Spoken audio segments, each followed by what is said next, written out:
Hey, yo, what's going on, guys? This is Valkyrie here. Welcome back to another toy review by yours truly.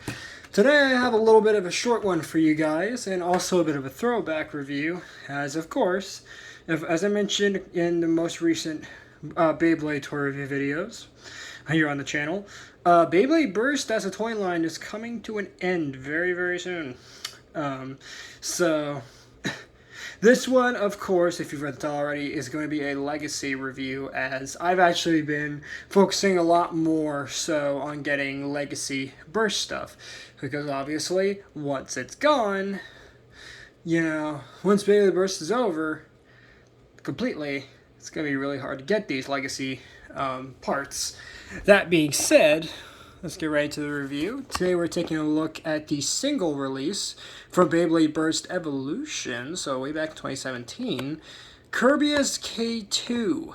Really nice release, this one. This is a recolor, evidently, of Kerbeus K2, so let's take a look at it. Of course, right here you have the old Beyblade Burst Evolution logo. Really nice to see that again after all this time.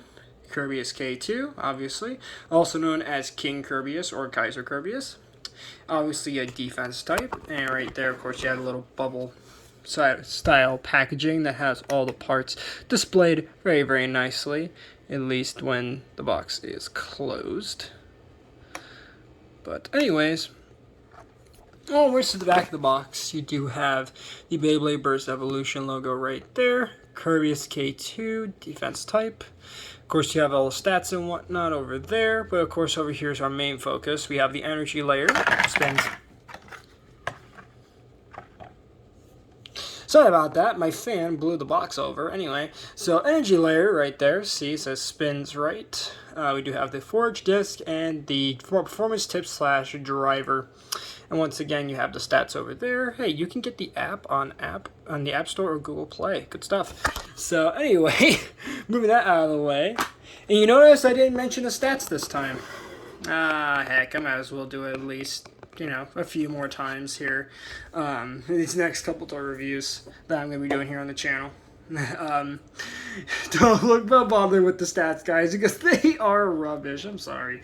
But anyways, so looking at the part by part, as we love to do here, and of course there's not as many parts as we get in later seasons, obviously, because obviously Burst God, a GT, Sparking, and Dynamite Battle, and as well as Burst Ultimate weren't exactly a thing yet, were they?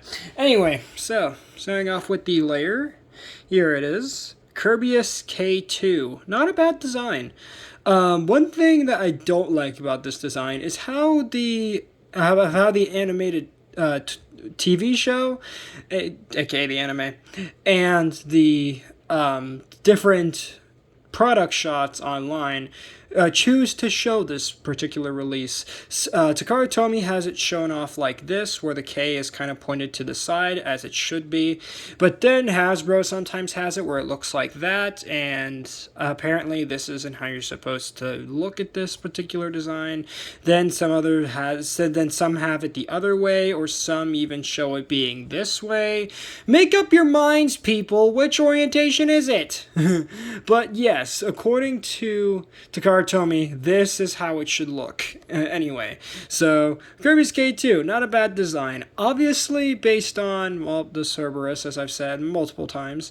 Very nice design there with the 3 heads and sort of the red plastic for that. Do love the orange, almost look like orange popsicle color. Like, almost like an orange Otter Pop color. I don't know why it reminds me of that, but it kind of reminds me of the color of an orange Otter Pop. But anyway, kind of color, almost like a dull gold in some angles. For the chains back there, and of course translucent for the little blades here, which one of them actually is larger than the others. Don't know if you can see that, but this one in the corner here sticks out a bit more, so that way it can actually, properly attack, because otherwise it would just not exactly really do anything. So they had to unfortunately make one of these little blades slightly larger than the others, so that way it actually has a contact point, at least a contact point. So there you go, there is Kerbeus K2, very nice layer. Oh, and also in the back you do have the QR code, almost forgot, so that way you can scan this particular release into your Beyblade Burst app, which is always great. Later on, we will do comparisons with my many, many other versions of Kerbeus and a couple other dual layer releases. Next up here, we're going to take a look at the Forged disc, which is Limited. Limited's kind of a nice disc. I like the sort of motif with it, where it's sort of like this almost square design. Kind of reminds me a bit of Sting from Ace Dragon a little bit, which I can get down with that. And who knows, maybe this disc inspired Sting that we got with Ace Dragon and GT. But anyway, do like this sort of detail here, this sort of like metal, sort of spiky detail there. I do like these little details on there as well. All in all, very nice disc. I have reviewed this limited disc multiple times, so go take a look at my other Beyblade reviews for those. As to be honest, I can't remember which ones specifically have limited discs that I've reviewed in the past, but still a legacy part regardless, and a fairly decent one at that. Lastly, we get the driver, which is Press. And Press it's okay. I like the sort of spiky design for it, though. Kind of fits Kerbeus' sort of spiky, aggressive-looking design. And I also like this sort of, what do you call it? These little, like, almost look like a claw holding this little, like, almost like a orb or something there at the bottom. It's an interesting design, regardless. And you get it in this nice, almost like a lavender color.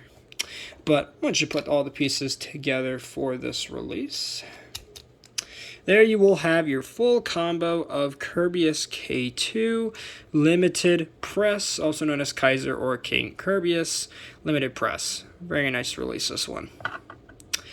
And overall, pretty solid dual layer release. So for comparisons, we're going to start off with, of course, my other versions of Kerbeus K2 / Kaiser Kerbeus. So here is, of course, my original version of Kerbeus that I got back at Toys R Us of all places. So yeah, this is a Toys R Us Beyblade that I got here.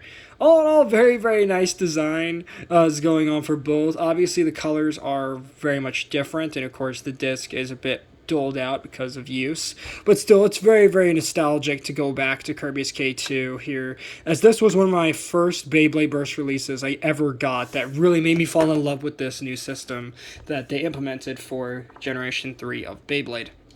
That said, for the next comparison, let's get the Avatar Attack Battle Set version, which of course has this very nice silver paint for the claws / blades. Very nice design. Also love that black tip as well. I think it nicely accents the sort of green on that other release.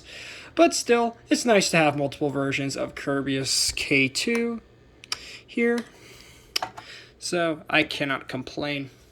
For our next comparison, let's bring in the original Kerbeus. Again, a very, very old Beyblade release. Again, this one I got from Toys R Us many, many moons ago. But yeah, very, very nice release. And again, it's so nostalgic, at least for me, to look at these old Beyblades from the old series, right? Sort of the legacy stuff for Burst, as this was, as you can evidently, was a much simpler time for Burst fans because names were very simplistic. You only had to worry about 3 parts, whereas now you have to worry about, chips and chip cores and low and high modes with Dynamite Battle. It's all over the place. But at the same time, it's still.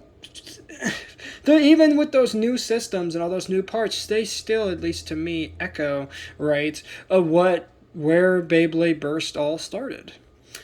But of course, I'm going to save my similar thoughts like that for a large retrospective review that I'm going to do. I'm pretty sure on the day that I know for a fact Beyblade Burst is officially ended, like it's officially retired from store shelves.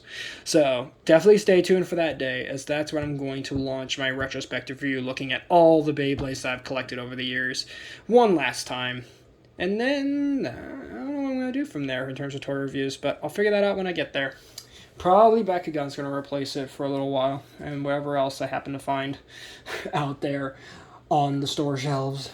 Anyways, so for our next comparison, let's do some different dual layer motifs here, starting with, of course, Victory Valkyrie. That's a nostalgic sort of. I haven't said that name in a while, but there he is, Victory Valkyrie. Again, also from the Avatar Attack battle set that they released early on in Burst, dual layer system. But still, very, very good stuff right there. And again, so nostalgic to see these dual layers on camera once again. Hopefully for you guys too. Hopefully this is nostalgic for you guys as well. But anyway, for our next comparison, here is Storm Spriggan.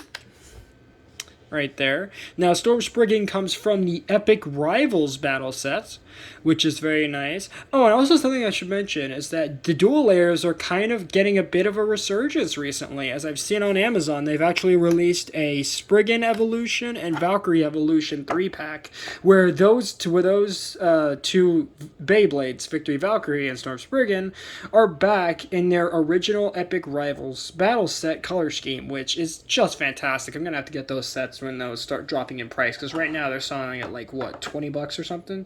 A little bit over that. That's a bit ridiculous for 3 Beyblades. I don't care if I don't care that it has a dual layer in it that's obviously out of production for the most part. It still doesn't mean that it should be like $20-30. That's ridiculous, at least in my opinion. But anyway, next up here we have Zillion Zeus, also known as Zillion Zootron.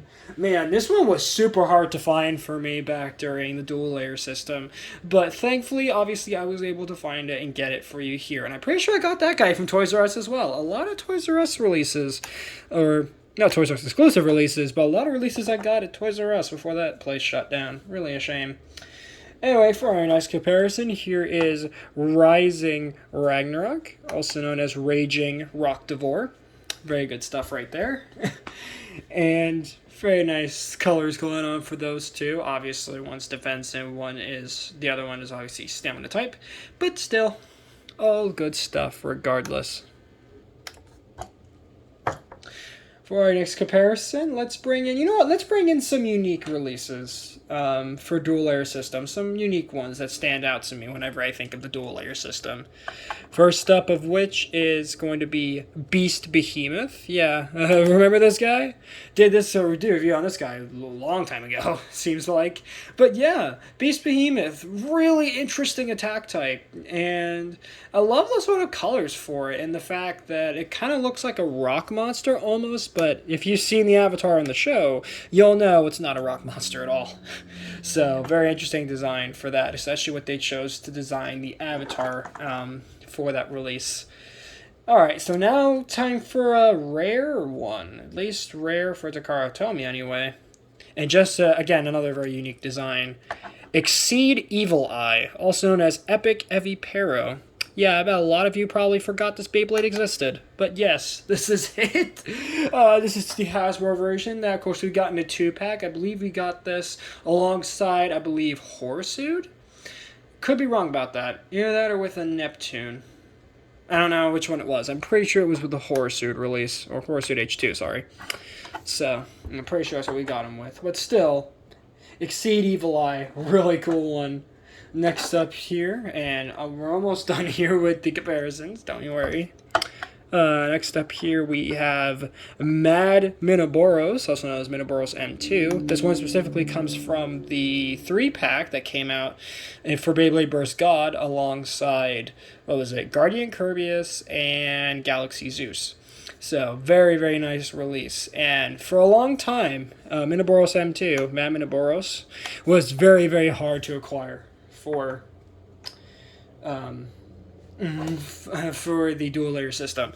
And last but certainly not least, we have to put in probably one of the best dual layer releases, at least until his later versions. Lost Longinus, also known as Lost Luinor. Love this release. As many of you may remember, this was the first ever left spin Beyblade ever to be released for the Burst system. And let me tell you, this Beyblade stole like hotcakes. As a matter of fact, even the Beyblade Wiki mentions that Lost Longinus, at least the Japanese version, was one of the top-selling Beyblades online. And reasonably so, because, come on, how could you not love the first ever left-spinning Beyblade with metal And at least on the Japanese version, a painted forge disc. I mean, dude, that's just perfection right there. At least for dual layer system, at least until what we got later. But anyways, so there you have that. So that was my review on the Beyblade Burst Evolution single, Kerbeus K2. Recolor. Thank you guys so much for watching. If you guys enjoyed this sort of retro, not really retro, but throwback review, I guess, please make sure to subscribe to this channel. Of course, share this video with your friends, and of course, turn those notifications on so that way you guys get notified for all my uploads. Once again, I ask, what would you guys like to see for my next review? Dual layer system, quad drive, aka Dynamite Battle, because I'm still looking to get my hands on those, as those have been quite pricey lately, but I'm still trying to get them. Even though for me it's been really painful because I can't exactly go to the store anymore to go buy stuff because obviously pandemic and whatnot.